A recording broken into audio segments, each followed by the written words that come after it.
Welcome to my American History Notes, where I discuss the conclusions I've drawn from my studying American history. You may not agree with any of those conclusions, but you should at least know about the people, events, places, times, and concepts I'm talking about.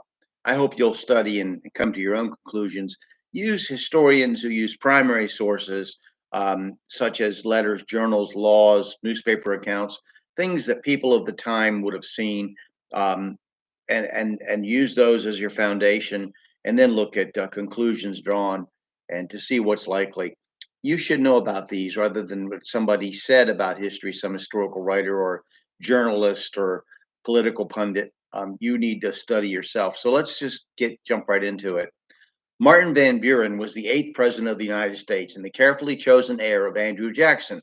He served one term from 1837 to 1841.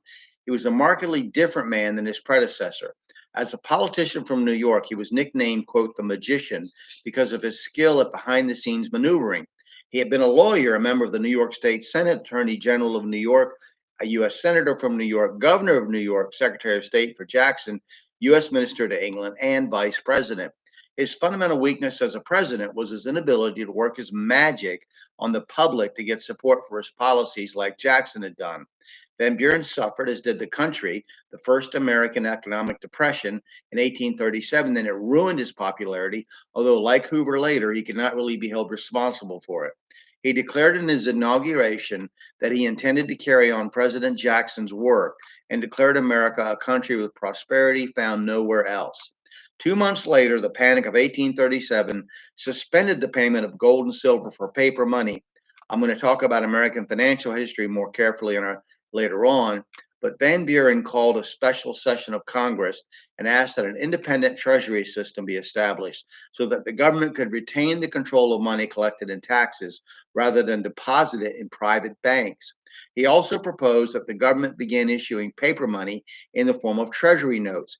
He warned against the government promising to bail people out of their financial problems, admonishing them not to allow times of distress and emergency violate the constitutional limitations placed on the federal entity. The Treasury system was not put into place until 1840, and economic trouble persisted until the end of his administration. He also lowered the workday of federal employees from 12 hours plus to only 10 hours per day. Seeking to maintain the status quo between North and South, he proceeded to make both angry by supporting a war against the Seminole Indians in Florida. This angered the anti slavery North because they assumed this would mean the admission of Florida as a slave state, and he angered the pro slavery side by not promoting the annexation of Texas as another slave state.